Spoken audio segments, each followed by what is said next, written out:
estudio que estamos haciendo de los mensajes a las 7 iglesias de Asia Menor no ha sido correlativo según aparece en el texto. Hasta ahora hemos visto las 5 a las que hay algún tipo de reproche por parte del Señor. El pasaje que tenemos hoy delante es el mensaje dirigido a la iglesia en Esmirna, que junto a la iglesia en Filadelfia son las dos que no reciben reprobación por parte del Señor. Aunque la condición general de las iglesias en aquella época era de persecución, la iglesia en Esmirna la estaba sufriendo de una forma especial. Incluso el Señor les advierte que todavía aún no ha llegado lo peor. De hecho, años más tarde, en el año 156 después de Cristo, el obispo Policarpo de Esmirna va a ser condenado a muerte en la hoguera. Hoy día Esmirna sigue siendo el ejemplo de la iglesia sufriente a lo largo de la historia. Pero, ¿acaso la ausencia de reproche implica que era una iglesia perfecta? Personalmente me parece que no es posible. Mientras estemos en la tierra, ninguno de nosotros seremos perfectos. Y la iglesia, como comunidad de creyentes, no puede ser otra cosa que la suma de cada uno de sus componentes. Es evidente que no había problemas graves de doctrina o de práctica, como hemos visto en las anteriores cartas. El tono de esta carta a una iglesia sufriente es tierno y cálido, para animarles y para alentarles ante lo que están pasando y que, como veremos todavía más adelante, lo que todavía les iba a pasar. ¿Es la tribulación la herramienta para producir una iglesia sin reproche?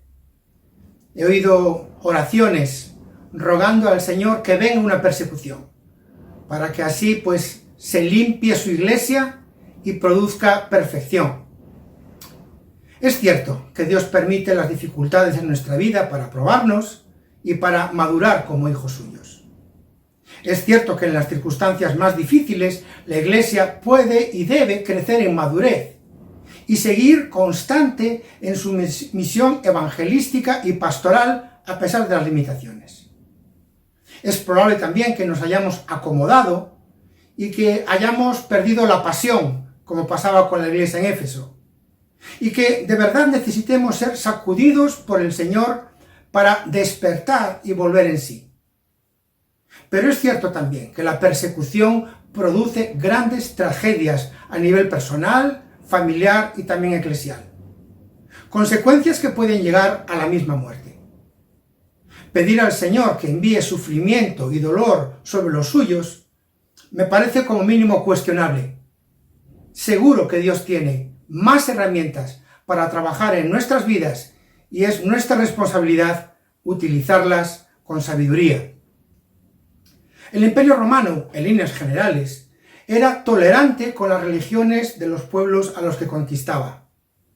Incluso las comunidades extranjeras en Roma y las demás ciudades podían mantener su religión ancestral, a menos que sus prácticas fueran consideradas como peligrosas para el imperio.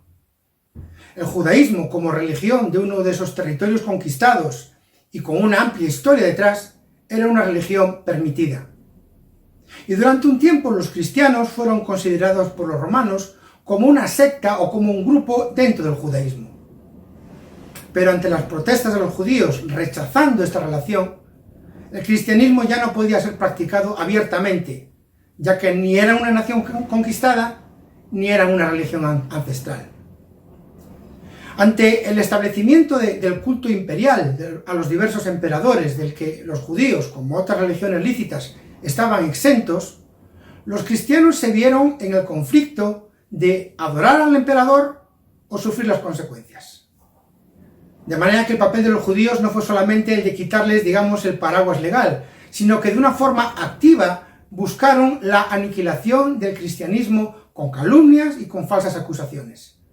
Este es el ambiente en el que se encuentran los creyentes en Esmirna y que les llevó a sufrir persecución en tiempos de Domiciano. ¿Seguir fiel a Dios o ceder a la presión? ¿Adorar a los dioses de los romanos y sobrevivir? ¿O adorar al Dios vivo y exponerse al martirio? Para muchos era una cuestión meramente formal y que no tenía mucha importancia, pero sin duda alguna era una decisión muy trascendental. Hablando coloquialmente, podríamos preguntarnos, ¿qué ventajas tiene el Dios de la Biblia con respecto a los dioses romanos? ¿Por qué sufrir sin necesidad si lo que me ofrecen los dioses de Roma es más y mejor de lo que me ofrece el Dios de los cristianos? Bueno, además del hecho de que solamente hay un verdadero Dios y esos dioses son ídolos, todos los conceptos de estos dioses palidecen al lado de la realidad del carácter y la persona de nuestro Dios cuando nos paramos a analizarlo. Dios es incomparable, no solamente porque no hay otro, sino porque es mejor que cualquier otro. Así que el título de esta serie viene perfecto: Contemplando su gloria, cómo encontrar esperanza en la revelación de Jesucristo. Es lo que necesitaba la iglesia de Esmirna en aquel momento. Y también lo que necesitamos cada uno de nosotros hoy día. A pesar de que no estemos, por la gracia de Dios, en medio de una persecución, pero seguro que sí, en medio de tribulaciones y problemas de todo tipo. Vamos a ver el pasaje que encontramos en el libro del Apocalipsis, capítulo 2, versículos del 8 al 11.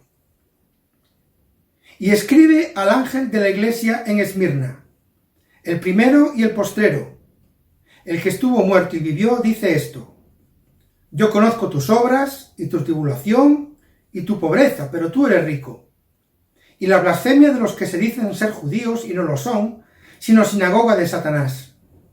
No temas en nada lo que vas a padecer. He aquí el diablo echará a algunos de vosotros en la cárcel para que seáis probados, y tendréis tribulación por 10 días. Sé fiel hasta la muerte, y yo te daré la corona de la vida. El que tiene oído, oiga lo que el Espíritu dice a las iglesias. El que venciere no sufrirá daño de la segunda muerte. 3 cosas me gustaría que viéramos en este pasaje. Lo primero es un Dios que me conoce. Una expresión constante en las 7 cartas a las iglesias en Asia Menor es esta expresión: yo conozco. Es curioso cómo un idioma puede tener varias palabras para describir matices de un mismo concepto y en otro idioma distinto solamente haber una palabra. Por ejemplo, en finés, que es el idioma que se habla en Finlandia, hay más de 40 palabras diferentes para describir la nieve. Y se dice que en gallego hay más de 70 diferentes para describir la lluvia.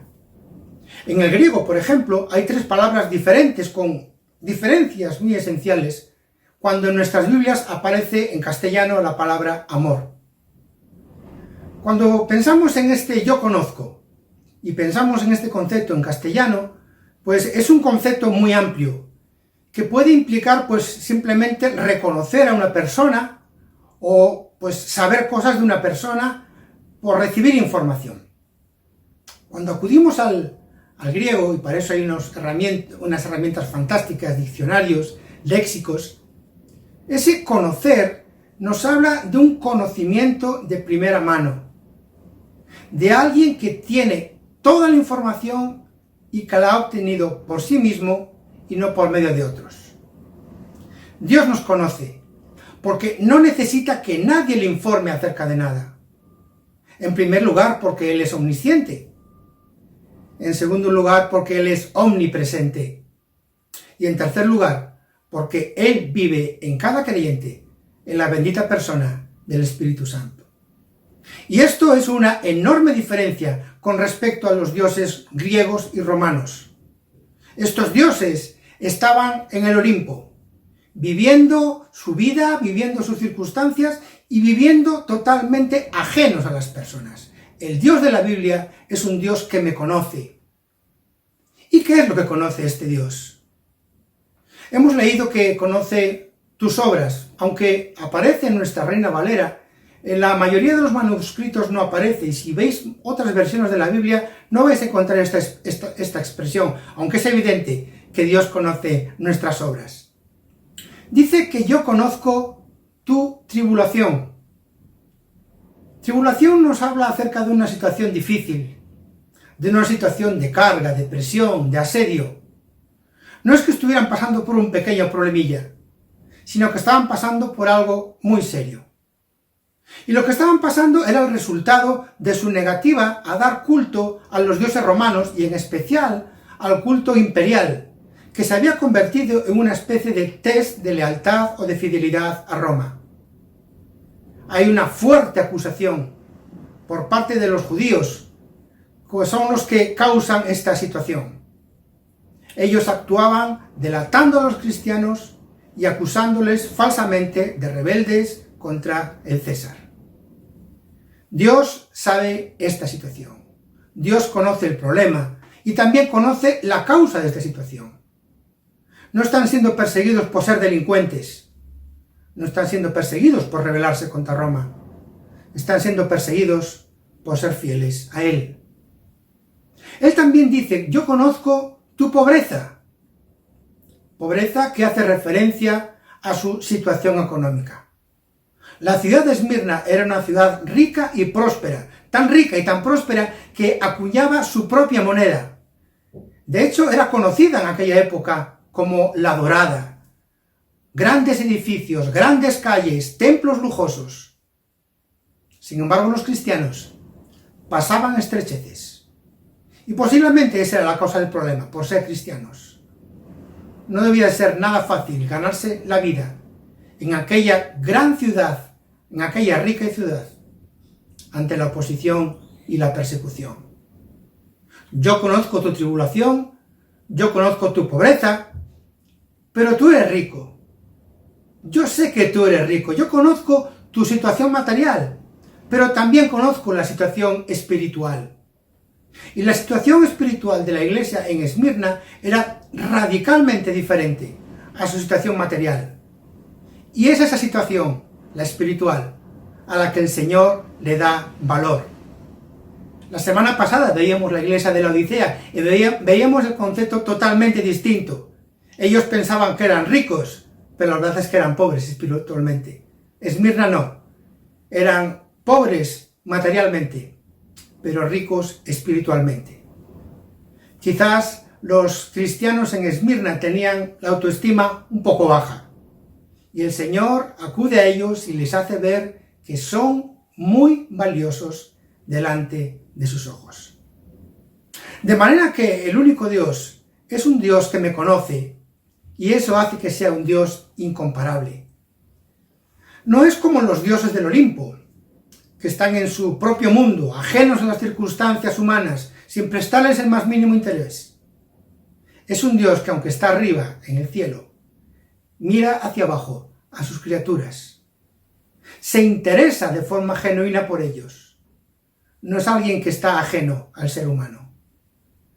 Es un Dios omnipresente. Él está en todo lugar. Él oye todo de primera mano.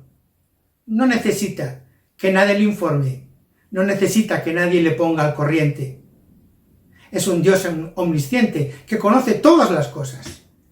Y no solamente en el momento en que ocurren, sino que incluso antes de que ocurran, Dios ya sabe lo que va a pasar. Además es un Dios que no está en el exterior como un mero observador, sino que ese Dios mora en el creyente, en la persona bendita del Espíritu Santo. De manera que para el sistema politeísta greco-romano, el concepto de un Dios así era totalmente impensable. Para los gentiles, el cristianismo era una locura. Pero ese Dios me conoce perfectamente. Sin duda alguna, esto tiene un doble filo, porque como hemos visto en las otras cartas anteriores, ante sus ojos no pasan desapercibidas las cosas que deben ser reprochadas. Y ya lo hemos visto. El Dios de la Biblia es un Dios incomparable porque me conoce tal como soy, porque conoce todo lo que me pasa. Lo segundo que encontramos es un Dios que me comprende. Y esto es un rasgo que le hace, si es posible, todavía más incomparable. Los dioses griegos y romanos estaban a lo suyo. No entendían ni se involucraban en la problemática del hombre. No podían entender ni sus luchas ni sus necesidades. Cuando queremos conocer a alguien bien, lo mejor que podemos hacer es pasar por sus mismas experiencias. No simplemente hacer turismo, sino hacerse como uno de ellos. Y el Dios de la Biblia no conoce nuestras circunstancias como un mero observador. Nos entiende perfectamente, porque ese Dios fue uno de nosotros. Y si leéis los mitos griegos y romanos y estudiáis todo ello, veréis como muchas veces los dioses tomaban forma humana. Pero era solamente una apariencia externa, solamente un disfraz que ellos utilizaban para sus intrigas entre ellos y también para dar rienda suelta a sus más bajas pasiones. Jesús es perfectamente Dios y al mismo tiempo perfectamente hombre. Una sola persona, con dos naturalezas. Muchas de las herejías de los primeros siglos tenían que ver precisamente con esta cuestión, que no es otra cosa que una herencia de la mentalidad griega y romana. El Dios de la Biblia es Dios, pero también fue perfectamente hombre. Y la presentación que el Señor Jesucristo da a esta iglesia no deja lugar a dudas acerca de estas dos naturalezas. Las presentaciones que hace a cada una de las iglesias no son al azar, sino que tienen que ver, están relacionadas con lo que les va a decir después y también con sus necesidades. Una iglesia como Esmirna, una iglesia bajo presión, necesitaba recibir palabras de aliento y de ánimo, y que estas palabras vinieran de una persona con autoridad para hacerlo. Se presenta como el primero y el último. Esto es una clara referencia a su eternidad y, por lo tanto, al hecho de que quien les está hablando es Dios mismo. El Dios eterno, creador de cielos y tierra, el soberano del universo, es quien se dirige a ellos de una forma personal en medio de esa situación tan difícil. Pero también se presenta a los creyentes en Esmirna como aquel que estuvo muerto y que volvió a vivir, como alguien que en su humanidad tuvo que pasar por la experiencia de la muerte, aunque después volvió a la vida. Cristo en su humanidad experimentó la realidad humana con todos sus sinsabores. Él nos comprende porque es uno de nosotros, porque fue uno de nosotros, incluso pasando por la dura y dolorosa experiencia de la muerte. Es cierto, cuando acudimos a los evangelios vemos a Jesús pasando hambre y sueño, a un Jesús que en su niñez estuvo sujeto a sus padres, a un Jesús que tuvo un trabajo para ganarse la vida, que supo lo que era perder un ser querido, que ayudó a los más desfavorecidos. Y hace unos meses tuvimos un estudio precioso sobre la personalidad del Divino Maestro, en el que consideramos algunos de los aspectos de esa humanidad única e irrepetible. El Dios de la Biblia es un Dios que experimentó la problemática de los hombres y que por eso es capaz de comprendernos. Él conoce de primera mano lo que es sufrir la presión y los problemas humanos, porque él también fue perseguido. Y él advirtió a los suyos de lo que nos esperaba. Mateo capítulo 5, versículo 11 dice: bienaventurados sois cuando por mi causa os vituperen y os persigan y digan toda clase de mal contra vosotros, mintiendo. Juan capítulo 15, versículo 20, acordaos de la palabra que yo os he dicho. El siervo no es mayor que su señor. Si a mí me han perseguido, también a vosotros os perseguirán. Cristo fue perseguido de forma injusta. Y aunque evidentemente formaba parte del plan eterno de Dios y que no fue un imprevisto, es cierto que esa persecución le llevó a la misma muerte. ¿Y de dónde vino esa persecución? Pues también de los judíos. Y también estos le acusaron ante los romanos, que fueron los que realmente le ajusticiaron. Falsos judíos. Su interés no tenía nada que ver con su celo hacia Dios, sino en su odio hacia los cristianos. Jesús sabe perfectamente lo que es ser perseguido injustamente por aquellos que presuntamente están buscando adorar a Dios y glorificar su nombre. De manera que se refiere a este grupo que están causando la tribulación a los hermanos en Esmirna como falsos judíos. Y todavía una expresión más fuerte, sinagoga de Satanás. Su judaísmo era falso, era mera apariencia. Su interés no era el celo de Dios, sino hacer daño a los cristianos. En realidad, tristemente, estaban colaborando con el enemigo de Dios, con aquel que pretende ocupar el lugar que solamente a Dios le corresponde, pero que nunca lo ha logrado ni nunca lo logrará. De manera que el único Dios es un Dios que me comprende. Él se ha identificado con nosotros. No recibimos consejos de alguien que no tiene ni idea de lo que está hablando, o que solamente conoce la teoría. Es alguien con experiencia probada. Y esa comprensión de nuestra situación hace que, entre otras cosas, nos trate según sea nuestra necesidad. Y esto es algo que hemos visto en todas estas cartas a las iglesias. Cuando tiene que decir algo para reprender, lo hace. Pero también es capaz de elogiar aquello que es digno de alabanza y también de dar la palabra oportuna de ánimo y de aliento, según sea nuestra situación material o anímica. Es un descanso saber que no somos un número en medio de una multitud, ni tampoco piezas de ajedrez que él utiliza a su antojo para sus caprichos. Dice Hebreos capítulo 4 versículo 15, no tenemos un sumo sacerdote que no pueda compadecerse de nuestras debilidades, sino uno que fue tentado en todo según nuestra semejanza, pero sin pecado. Finalmente, un Dios que me consuela. Es todavía un paso más allá de los dos anteriores. Dios conoce mi situación, Dios comprende mi situación. Él sabe lo que me está pasando, Él entiende lo que me está pasando. Y es en medio de esas circunstancias difíciles, complicadas, que el Dios incomparable se acerca a nosotros para consolarnos con ternura y con cariño. Y esto es una verdadera maravilla. Evidentemente también era algo totalmente ajeno a los dioses grecorromanos. Ellos ni conocían, ni comprendían, ni mucho menos intervenían para ayudar a los humanos. Una historia muy interesante que encontramos dentro de su mitología es la historia del titán Prometeo.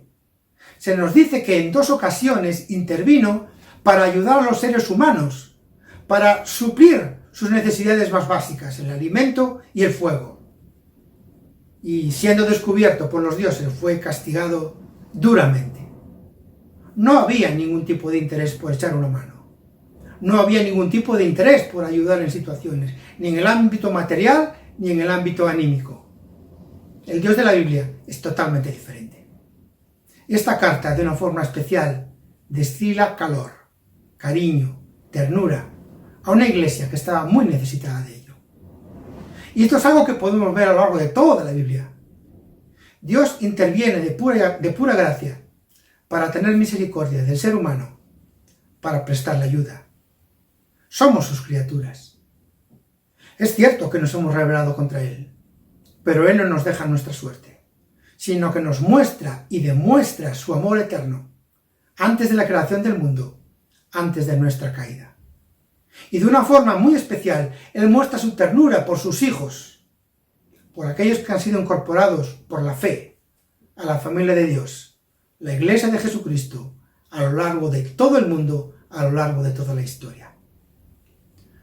El consuelo que el Señor les da es un consuelo que no esconde la realidad. Hay palabras muy enfáticas: no temas en nada. Los problemas siempre producen miedo y preocupación.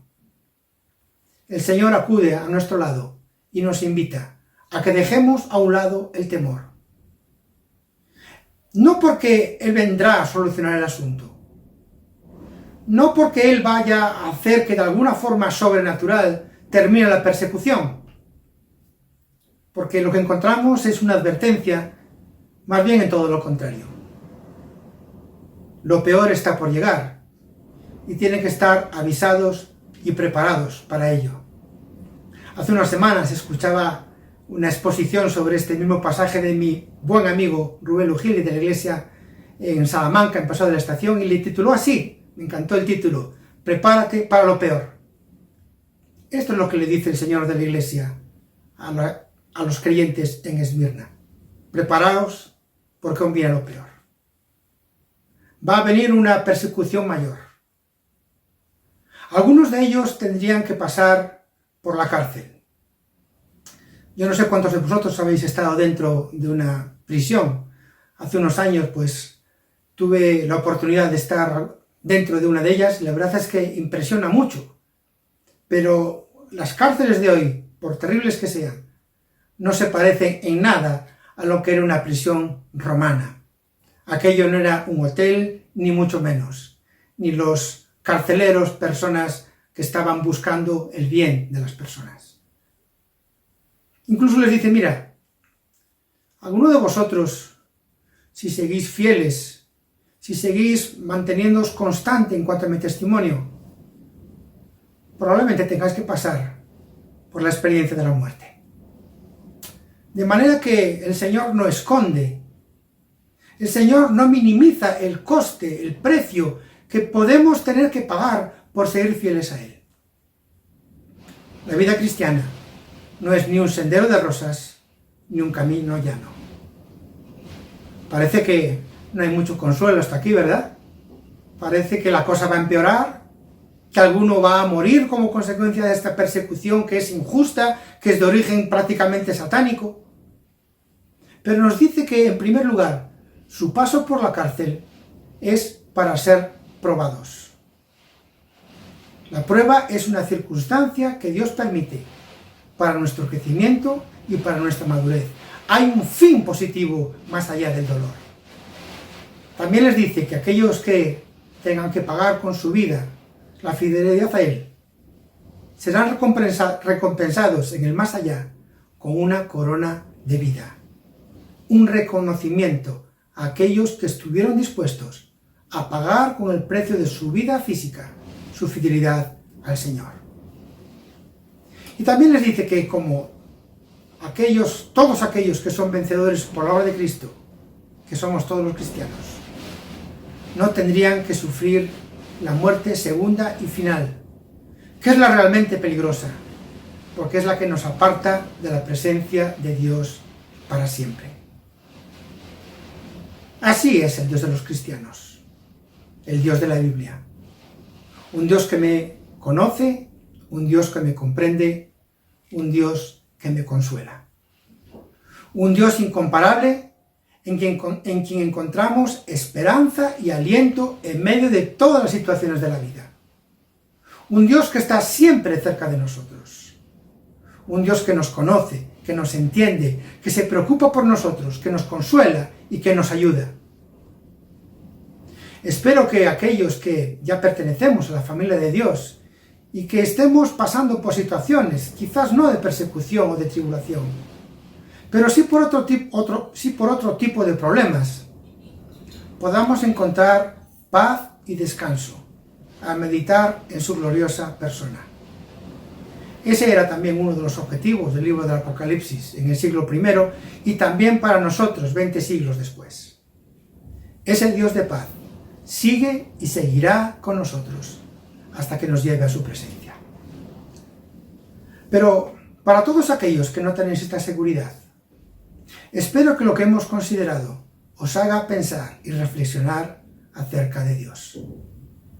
Quizás tienes un concepto de Él que no se corresponde con la realidad de las Escrituras, ni con la experiencia de aquellos que ya somos hijos suyos por la fe y que podemos hablarte de ese Dios real, de ese Dios personal, de ese Dios que está con nosotros.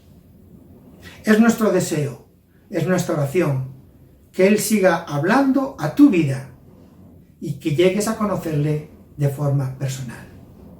Que el Señor os bendiga y os guarde.